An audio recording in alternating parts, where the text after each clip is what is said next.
reunión del mundo en Nueva York. Las Naciones Unidas reciben a los líderes del planeta para hablar de sus diferencias. ¿Hasta qué punto esto te impacta a ti? ¿Qué tanto me debería importar a mí?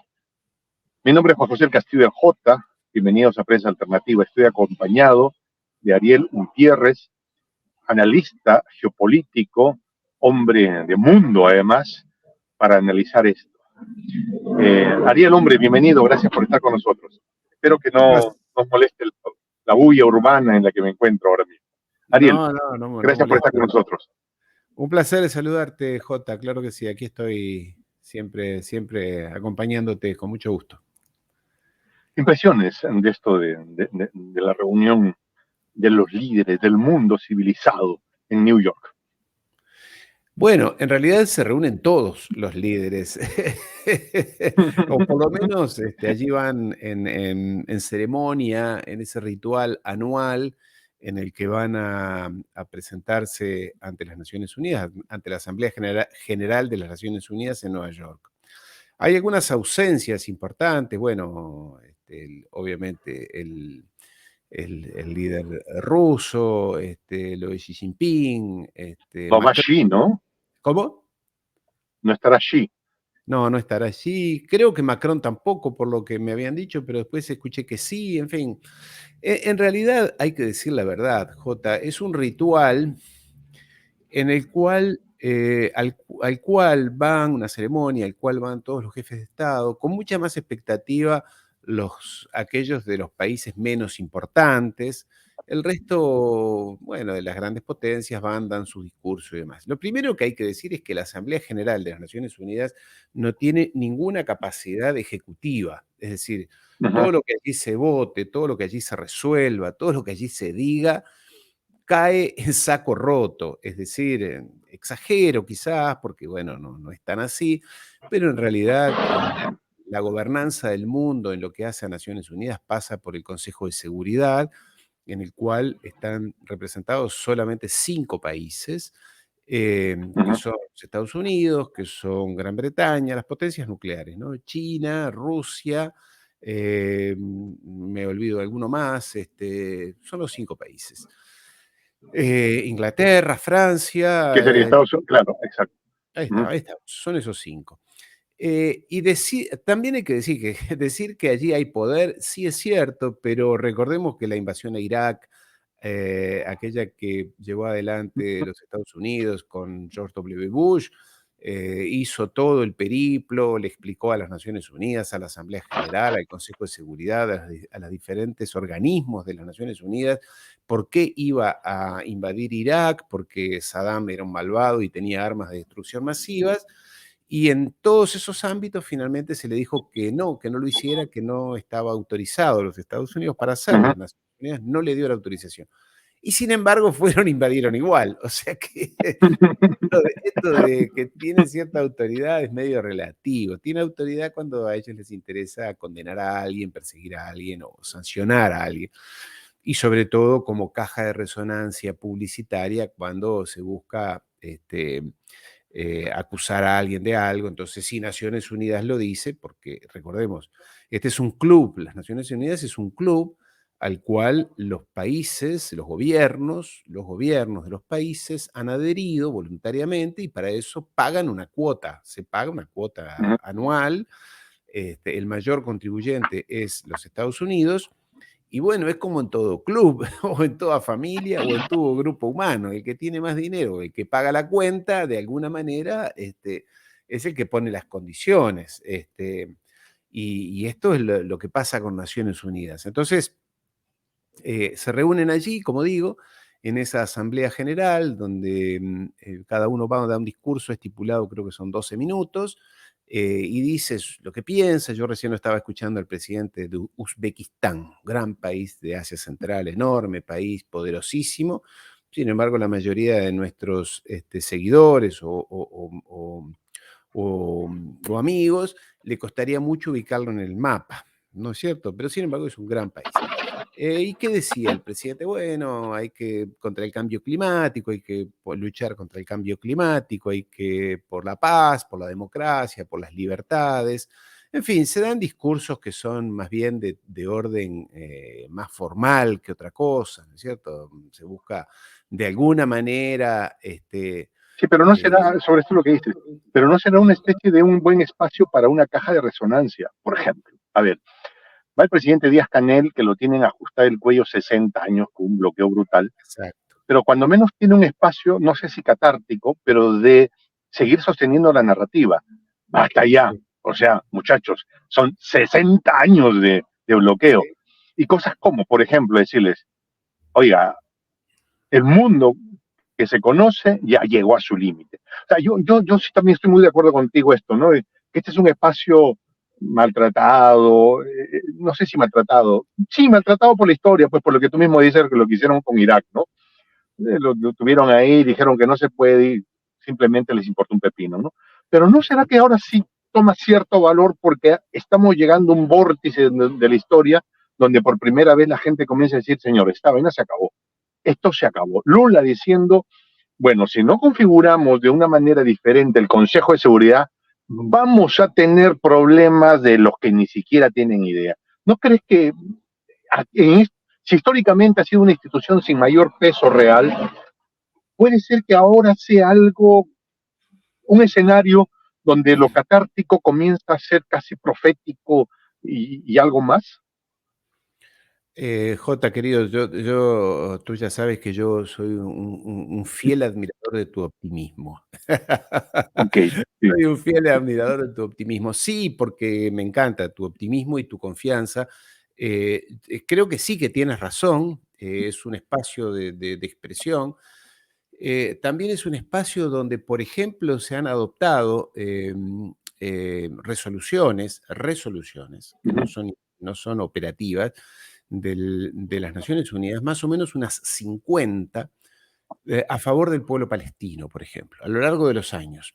Nunca redundó en nada, nunca provocó nada a favor del pueblo palestino, al contrario, el Estado de Israel es cada vez más agresivo y el ex director del Mossad, no recuerdo su nombre, dijo que el Estado de Israel es un estado de apartheid. O sea que estamos hablando y con Cuba creo que, no sé, han habido más de 50 resoluciones, 50, Sí. 40 o 30 resoluciones de Mm. Naciones Unidas, de la Asamblea General, condenando el bloqueo.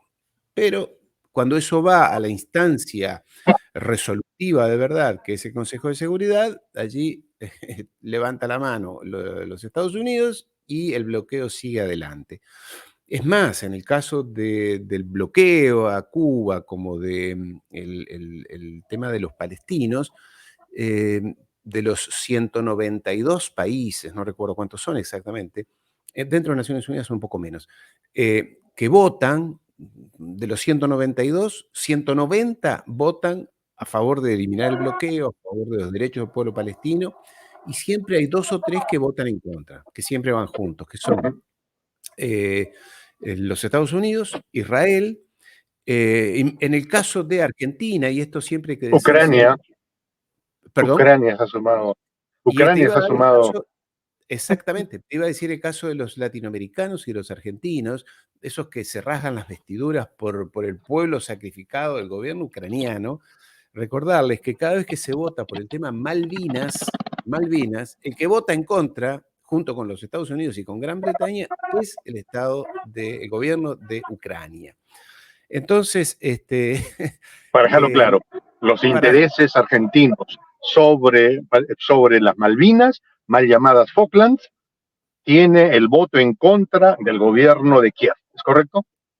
exactamente, desde siempre, no es de ahora, desde siempre los que votan en contra son obviamente los Estados Unidos, Gran Bretaña, la isla Nassau, una pequeña isla perdida allí, que es un estado independiente, creo que Malta y o sea, pequeños estados. Los grandes, todos los países del mundo dicen, no, está mal el bloqueo a Cuba, está mal lo que padecen los palestinos, pero eso no pasa Pero no de. esta no es una señal de que ya colapsa este modelo, que algo tiene que Sí. pasar, o es que nos vamos a mantener ahí siempre. Algo tiene que pasar, sin duda. Creo que todo lo que pasó con los BRICS, que ya hemos hablado, con la Asociación de Cooperación de Shanghái, con la próxima reunión que se va a hacer ahora en Samarcanda el año próximo, de la cooperación del Centro Europeo, en fin, de muchas otras instancias, se está hablando de una reformulación. En realidad lo que hay es una puja de poder, porque hay países que quieren Ujú. sentarse en el Consejo de Seguridad. Obviamente, hay un consenso, diría, una sensación de consenso en que Brasil tiene que estar, porque no está representado América Latina, no está representada la hispana, en este caso no le sería la hispanidad, será la América Latina, no está. No está representada África en ese Consejo de Seguridad. Entonces, alguien de África debería estar. No está representada la India, que es el país más poblado, el segundo más poblado, además una potencia nuclear. Está Aquí hay representado. algunos que han dicho que tendría que estar ahí sentada la CELAC. ¿Tú qué opinas? Bueno, también se ha dicho, ahora digamos, aquí lo que hay es una puja de poder. Recordemos siempre, Jota, la geopolítica habla de las relaciones de poder, no habla de buenas intenciones, ni de amistad, ni de amor, ni de desamor. Habla de relaciones de poder, que es lo que prima en las relaciones entre los gobiernos, entre los países. Podemos ser muy amigos en muchas cosas, pero en otros ámbitos tener diferencias o discusiones. Entonces, sin duda que las Naciones Unidas es un ámbito que cumplió su función. La Carta de las Naciones Unidas, que siempre se le olvida, expresa ideales y aspiraciones muy genuinas del ser humano, que fueron muy valiosas allí al final de la Segunda Guerra Mundial, cuando se potenció. Pero también las Naciones Unidas tuvieron antecedentes de otras instituciones también supranacionales, la Sociedad de Naciones, que allá en los años 20, Pero que, 30. pero que también fueron desapareciendo porque no cumplieron un rol, ¿no? Exactamente, no cumplieron el Lo que rol. estás diciendo me lleva a una siguiente idea. Si Dale. las Naciones Unidas no cambia, colapsa. Pienso yo, no sé qué imaginas. Sí, bueno, en realidad Obligada a cambiar. yo la sensación que tengo y que seguramente tú lo compartirás, después de eso que pasó allí en Medio Oriente, ya nadie toma en serio a las Naciones Unidas, en serio. Digo en la cocina, cuando se sientan los líderes, cuando no hay cámaras de televisión y están solos. Recuerda al secretario de Estado, Colin Powell, aquel moreno simpático, digo porque era moreno, Sí. siempre que es moreno ayuda, ¿no? Ayuda. En Ajá. Naciones Unidas mostrando, ¿te acuerdas de aquel frasquito diciendo, aquí están las armas de destrucción masivas? Después aquella niña que se suponía que era Kuwaití, una víctima Ah, de Saddam cierto. Hussein, y que era la Y que hija al de un final fue la hija de, del embajador de Kuwait, y que que, era una farsa. y que bien, y que bien podría haber ganado un premio a la actuación, ¿no? Sí, sí, sí. Bueno, dio vuelta a la opinión pública norteamericana. Esa chica en esa presentación ante el Congreso de los Estados Unidos, una jovencita de 15, 16 años, 18, no sé cuántos tenía, hizo una presentación, una ponencia ante el Congreso de los Estados Unidos diciendo que ella era kuwaití, efectivamente lo era, y que ella había visto que Saddam había destruido, bombardeado una clínica allí en Claro. Kuwait, en aquel momento Hay con un detalles boom, que no es necesario que no vamos profundizar y a que la abundar, gente lo. que no los vamos a abundar, Ujú. entonces todo eso, y ella dijo, yo lo vi. Y en realidad era todo mentiras, era la hija del embajador de Kuwait allí en los Estados Unidos, que le dijeron, bueno, tú eres de allí, ven y di que tú lo viste. Y era toda una farsa. Más aquel, digo, el Colin Powell, el negrito, diciendo que las armas de destrucción masivas, que era todo mentira. Desde ese momento, las Naciones Unidas dieron un trastabilleo tras trastabilleo. Es más, hoy le preguntas a la Y mayoría no de los será que ciudadanos. tiene que ver incluso la manera como se concibe y cómo se instala, porque está instalado en el corazón financiero del Imperio del Norte. Exacto. Eso hace Sí, que ante situaciones críticas, pues no vayan los que están digamos, en relaciones complicadas con el Imperio del Norte. El presidente Xi no ha ido, ¿no? A ver, le han dicho, oiga, usted es un dictador. La alemana le ha dicho, usted es un dictador. ¿no? Sí. Entonces el presidente Xi dice, no sé si quiera ir donde me digan que soy un dictador, ¿no?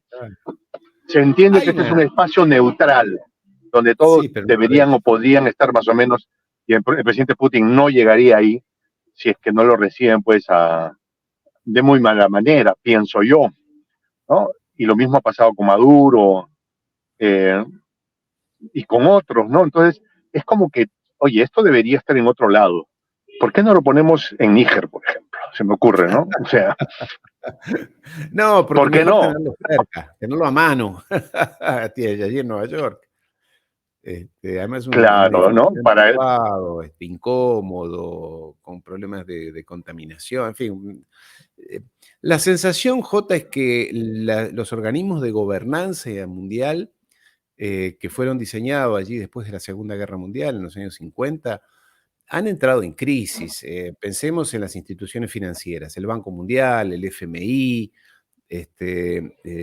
son instituciones, la propia OEA a un nivel diferente, obviamente, han quedado en evidencia como organismos que son el instrumento para que uno, en este caso los anglosajones, por decir Estados Unidos o Gran Bretaña y demás, ejerzan un abusivo poder sobre el resto del planeta. Entonces, Es por eso te esto digo, o sea, yo siento que se han creado todas estas instituciones, pero que ya no dan para más. no da ¿Será para que yo más. suelo ver el vaso demasiado medio lleno?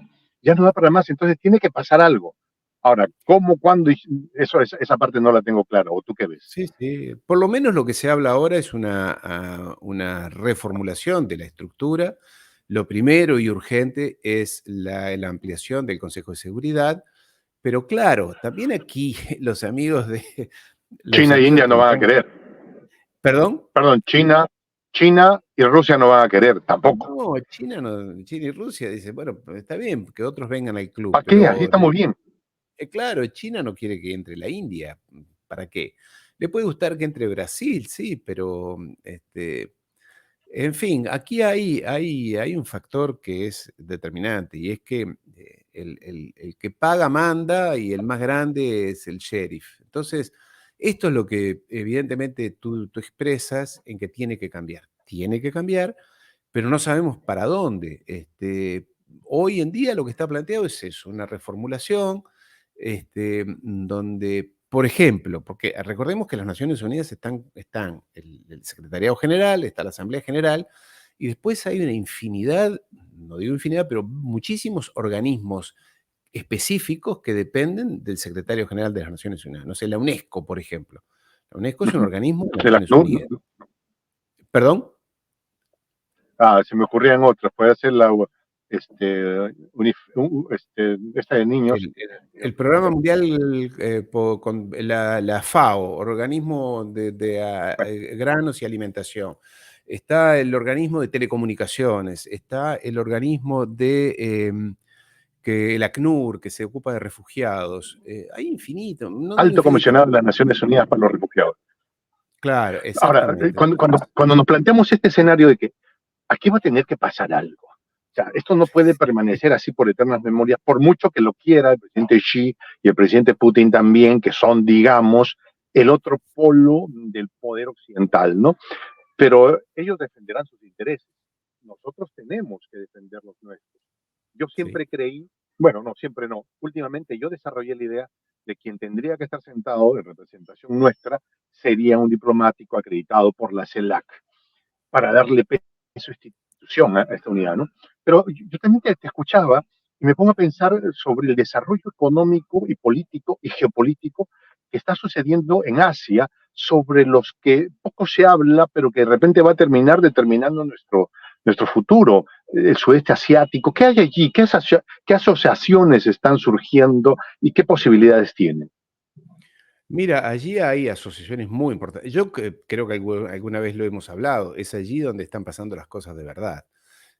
No solamente en términos culturales, basta con ver en Netflix y en otras plataformas la cantidad de producciones asiáticas de todo tipo, ¿no? Pero sobre todo desde el punto de vista económico y comercial y tecnológico. Está pasando allí, allí. Y no solamente en China, en todo el sudeste asiático. Hay países que son de una pujanza impresionante. La Y más hay grande gremios que se están... Sí, por favor. son la ASEAN, la Asociación de los 10 países, los famosos tigres del sudeste asiático. ¿Cuáles Indonesia, serían? India, Indonesia, Filipinas, creo que Vietnam. Taiwán, Vietnam, Camboya, son 10, que son los tigres. Pregunta, ¿y Japón? ¿Y No, Japón no está en esa asociación? no, Japón no está en esa asociación. ¿Y, La y que le está, gusta, y a Japón le gusta esa asociación? ¿O le ha caído eh, como patada al hígado?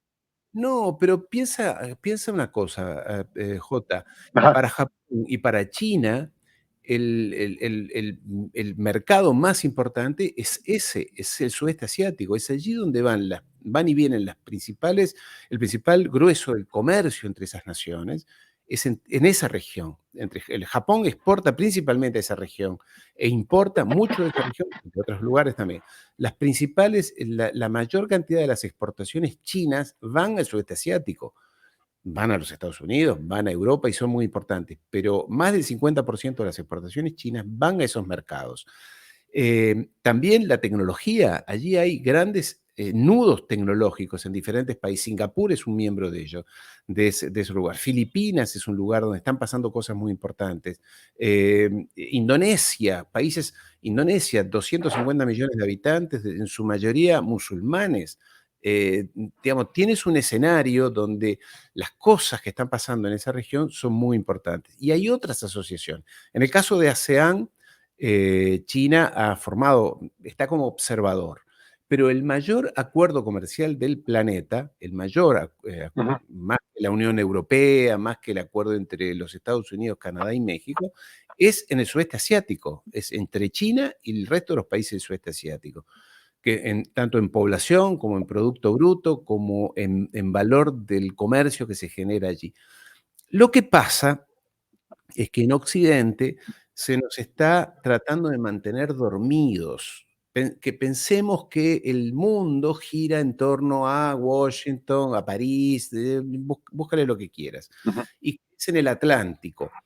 El eje el eje cardinal del mundo económico financiero ha dejado de ser comercial, te diría, ha dejado de ser el ¿Para dónde? Atlántico y se ha ido a Asia, se ha ido a Asia.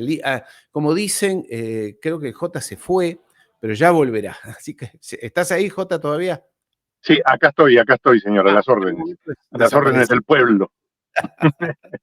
El eje cardinal está en el Indo-Pacífico. Te diría más en el mar de China, el mar Digamos Amarillo. que para América Latina sería el Pacífico. Por supuesto que sí. También hay una Te quiero realidad. contar algo, Ariel. Te quiero Espera, contar porque en algo. esto Justo te... muy Sí, importante. por favor, continúa. En geopolítica tenemos que tener presente la geografía. Nosotros estamos ubicados acá. Es como México, y por eso yo lo entiendo a López Obrador cuando dijo yo no voy a los BRICS. Él, obviamente que su corazón es BRICS, pero él dijo algo Sábano. muy sensato, dijo, yo tengo un vecino acá arriba, que son los Estados Unidos. Yo no vivo en la Antártida, vivo acá al lado, lo tengo No a soy Chile. No soy Chile.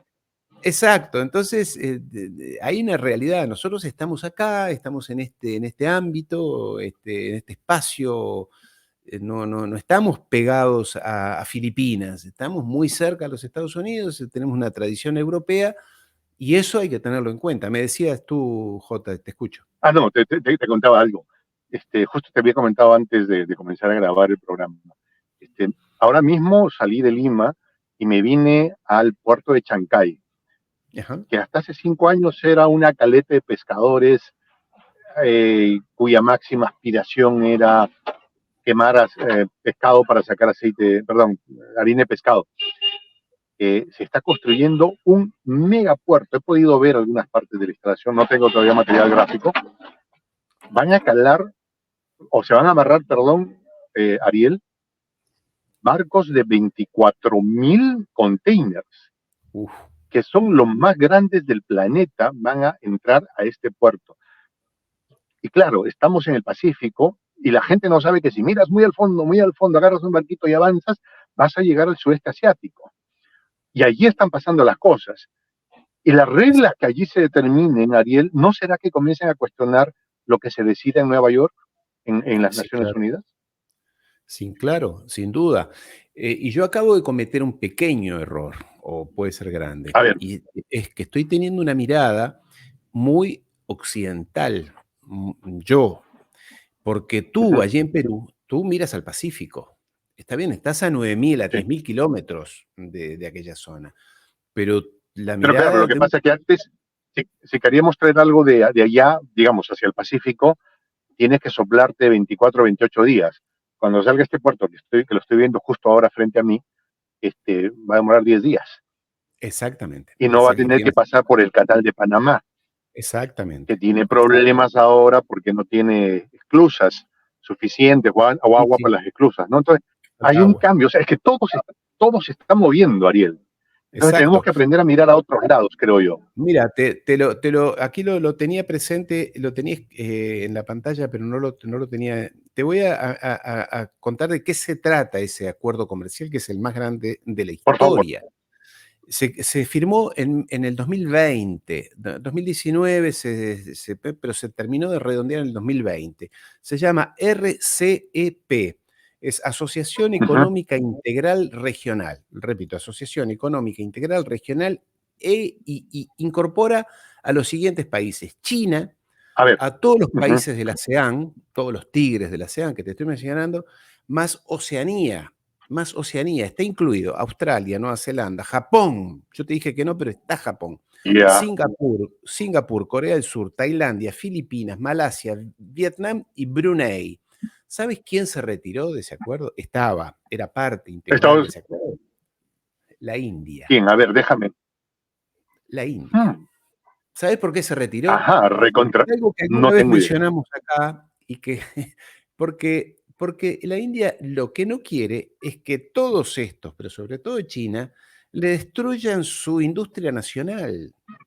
Eso es lo que no quiere la India. Lo que no quiere la India es que estas potencias industriales, estoy hablando de Vietnam, estoy hablando de Tailandia, que son de Filipinas, de estos tres países los conozco bien, Vietnam no tanto.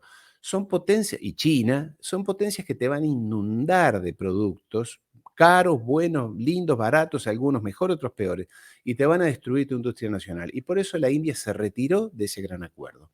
Después se fue con los Estados Unidos, hizo todo lo que ya sabemos. Pero ese es el Pregunto acuerdo yo. más... Pero si tienes una economía que ya te la destrozaron, ¿vale defenderla todavía? ¿Queda trincherarse? ¿O vale decir, vamos a abrir mercado que le vendo lo que puedo? ¿Qué crees tú ahí? No, yo creo que los países deben proteger su industria. Es decir, no hay país que prospere, no hay prosperidad social, cultural, etcétera, si no hay industria. Lo que genera la Esto me lo hizo riqueza notar global alguien, esto me lo hizo no notar es... alguien, no sé qué opinas tú, que nos venden a Corea del Sur como el gran paradigma de la competitividad neoliberal. Pero cuando observamos a los primeros años de esa Corea del Sur posguerra, porque la guerra nunca acabó, pero entre comillas ya se aplicó un plan Marshall en la que Gringolandia puso una cantidad de dinero más grande que la que puso Europa después de la Segunda Guerra Mundial. Y con todo eso, Corea del Sur protegió tremendamente su economía los primeros años. Porque si Y esto lo sigue nace, es que haciendo. un bebé recién nacido no lo mandas a competir a unas Olimpiadas, pues, ¿no? Lo cuidas, lo alimentas, lo nutres, lo educas, lo entrenas, lo matriculas en primeras ligas, en ligas secundarias o terceras, y luego recién lo mandas a correr solo. ¿No crees tú qué opinas? Que es un poco el pecado de Latinoamérica y el Caribe que decimos, no, pues ya no hay nada que cuidar o vamos a competir porque somos y terminamos dándonos contra la pared. Eso es lo que dicen los neoliberales latinoamericanos, estos vendepatrias, que dicen, que leen en los libros o en los periódicos o hablan en algunos think tanks y les dicen que la competencia es lo más sano, la libre competencia es lo más sano para que un país prospere. Sí, pero ellos no lo aplican allá, ¿eh? Trata de vender manzanas en Japón. Una manzana puede costar $15, una manzana. Ellos no la producen, pero protegen su industria nacional y su producción nacional de lo que sea. no dejan entrar nada que es lo competitivo nuestro, que son nuestros alimentos, que son en toda esa región. Cambia por momentos. Te quiero decir que todos los países son proteccionistas. Los Estados Unidos es proteccionista, sí, quizás el que menos porque ellos ya han apostado a otro esquema, pero Europa es proteccionista. Te van a decir que desde el Sobre punto de eso, sobre eso te tengo un detalle para que lo desarrolles. A ver. Hablé con nuestro querido amigo Ezequiel Vistoletti el otro día, ¿no? Y nos poníamos a hablar en esas conversas que solemos tener, ¿no? Sobre los carros chinos en Alemania. Entonces los alemanes hasta hace poco eran como que somos los top del planeta, aquí la gente compra Mercedes, compra BMW, compra Volvo, ¿no? Y de la noche a la mañana comenzaron a aparecer un carro llamado Xinhuan Yugu, o sea, invento un nombre por llamar algo, ¿no? Con un modelo absolutamente vanguardista, por dentro y por fuera, con una potencia de máquina muy superior a la que se produce en Alemania y con un precio más chiquito que que el alemán. Y entonces ahora salen los europeos a decir, no, vamos a sancionar a los carros chinos. Oye, no era que éramos competitivos, que tienes que competir con el otro, que finalmente eso va a hacer que tú seas más eficiente. Estamos frente a un cinismo ya estrafalario, cínico, o no sé, ¿qué opinas?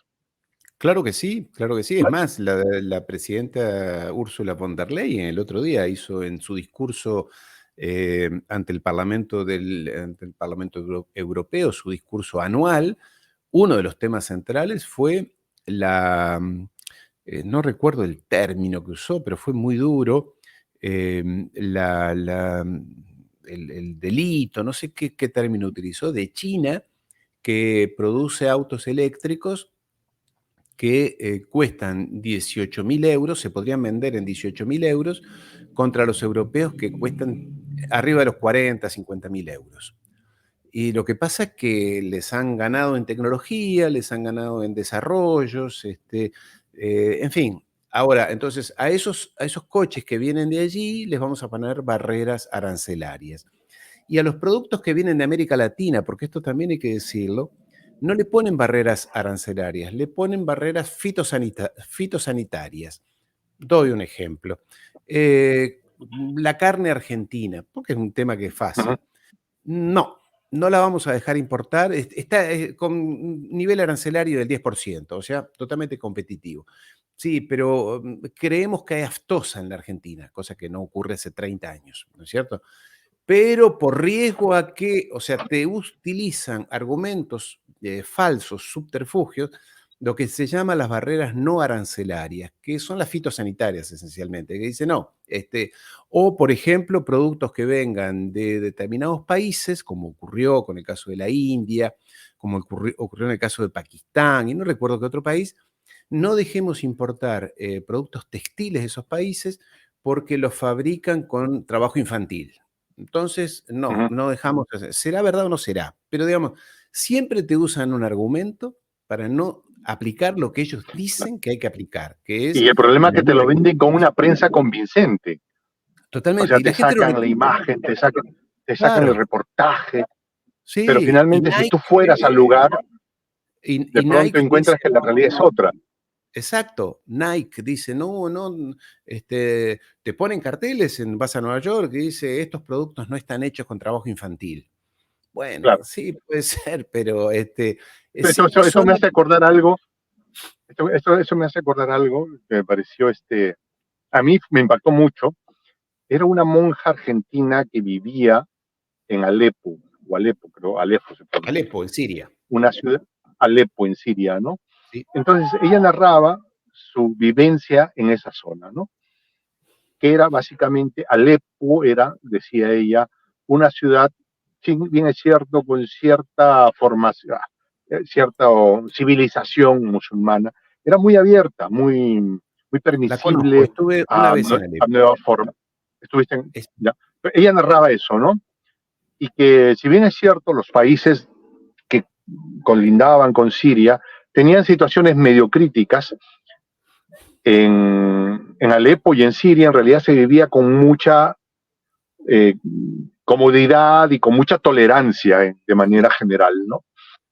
Y cuando comenzó esta famosa primavera, que barrió con el sistema o lo que existía allá, aparecieron tropas que venían de países de fuera a derrocar al presidente Bashar al-Assad, es lo que narra esta monja, y que la gente salía a protestar a las calles diciendo, oiga, que se vayan, o sea, saliendo a protestar en defensa de su país en contra de grupos con equipo militar foráneos que venían a atentar contra su integridad, ¿no?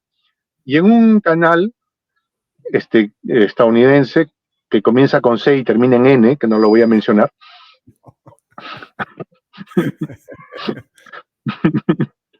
un canal con C que termina con N, es difícil, al que no funcionaremos, sacaron las imágenes de esta gente protestando y que en realidad respaldaban al presidente Bashar al-Assad contra esas tropas que llegaban y lo pusieron como si estuvieran protestando contra el presidente Bashar.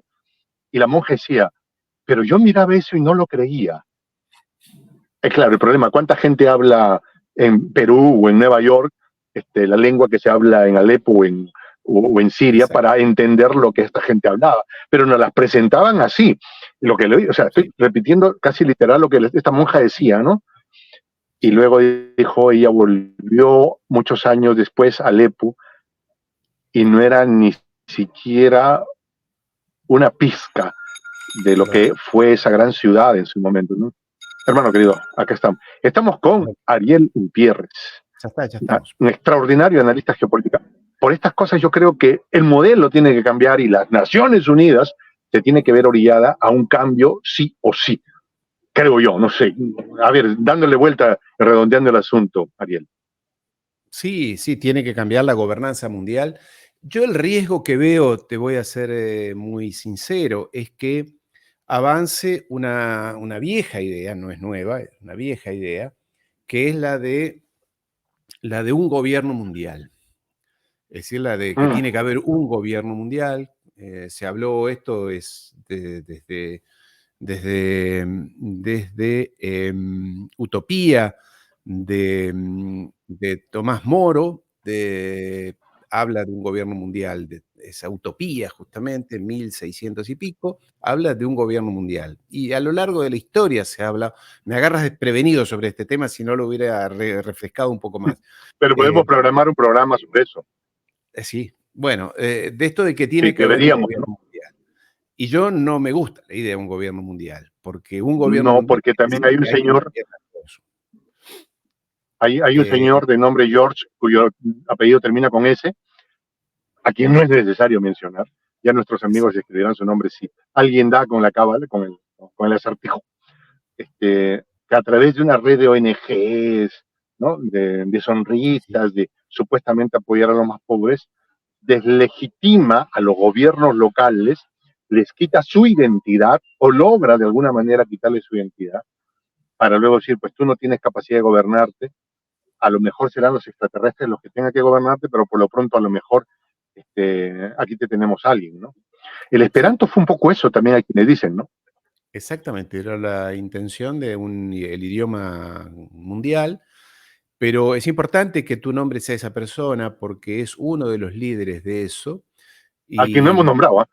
A quien no hemos nombrado, pero que creo que todos conocemos, que eso tiene como 100 años también y sigue allí vivo, ahora está su hijo, ¿no? Pero mira tú, esa cofradía de personas que están pensando en eso, que es el foro de Davos, ¿no? Que Davos está en eso, en lo de una gobernanza mundial, hay que reformar la gobernanza mundial, estamos de acuerdo, pero ¿para dónde vamos? Vamos para mayor democracia, mayor participación en términos de países, que se escuche a todas las voces. Si todos dicen, en su 99,9% de los países del mundo, dicen que hay que sacarle el bloqueo a Cuba, pues que se lo saquen, no que uno diga, no, yo soy el dueño de la pelota, la garza. Es que esa es la gobernanza mundial que quieren poner, pues. Exacto. Sobre la que no podemos permitir que se ejerza. Exacto. Y es eso lo que de alguna manera está llamado a cambiar. Ahora, mira tú, esa cofradía, y lo dicen públicamente, yo reflejo lo que dicen, Dicen que tiene que haber un gobierno mundial, que tiene que, como tú bien lo has sintetizado, dado que el resto de las democracias y demás son bastante poco eficientes, un gobierno central, y ¿sabes qué dicen? Que la capital tiene que estar en Jerusalén. Lo dicen, ¿eh? Sobre todo Jacques Attali, que es Sí. el intelectual que más ha redondeado esto, fue el jefe de Te voy a asesores. confesar algo, mi querido. Cada vez que ¿Perdón? comienzo a hablar de eso, cada vez que comienzo a hablar de eso se me ponen los pelos de punta por eso y por muchas razones más. Ariel, hermano querido, tenemos que profundizar en estos temas. Tenemos que profundizar y agradecerte que nos estés acompañando con mucha más frecuencia acá en Prensa Alternativa, porque Un placer. tenemos un jefe que ordena y hay que cumplir lo que el jefe ordena. ¿Quién es el jefe? Nuestros usuarios, nuestro público que nos ve, que dice, ¿por qué no tenemos a Ariel todos los días para que nos informe? Y Ariel, agradecerte por esa grandeza tuya, de tomar un Un placer. tiempo del tuyo, de tu agenda, de tu familia, para estar con esta familia ampliada que somos la Patria Grande. Un abrazo, querido hermano. Ha sido un placer como siempre y sí, lo hacemos cotidianamente o los días que a veces tengamos dificultades, pero aquí estaremos transmitiéndole a los amigos. Sí, Más que, te has dado cuenta, Jota, que cuando tú y yo hablamos, más que certezas, transmitimos incertidumbres, preguntas, dudas, que son pero las creo que que nos... eso es bueno, eso es bueno. Sí, claro, Pero creo porque que eso es tampoco bueno, tenemos la ¿sabes por qué? respuesta, Porque, ¿no? exacto, pero señalamos que hay preguntas y que Exacto, necesitamos buscar respuestas. Porque alguien que, exacto. yo creo que como tú, yo creo que el consejo que podríamos dar es, nada de lo que escucha aquí lo crea, nada. Busque respuestas, a ver si es cierto, si no es cierto, si Sí, existe sí. esto o no, no sé, si es que se va a construir un puerto en Chancay, que curiosamente se va a parecer mucho a Shanghái, el mejor chino lo dijo, Chancay, Ah, Shanghai. Yo me vine a ah, ver acá a Chancay. ¿Mm? muy bien, Ariel, muy muchas bien. gracias, hermano. Un abrazo, Muchas Jota, y un gracias, saludo a los amigos. Un saludo. hermano querido. Muchas gracias por habernos acompañado. Mi nombre es Juan José del Castillo, el J, y me despido ahora desde el puerto de Chancay, con esta expresión en el quechua milenario. Chau, chau.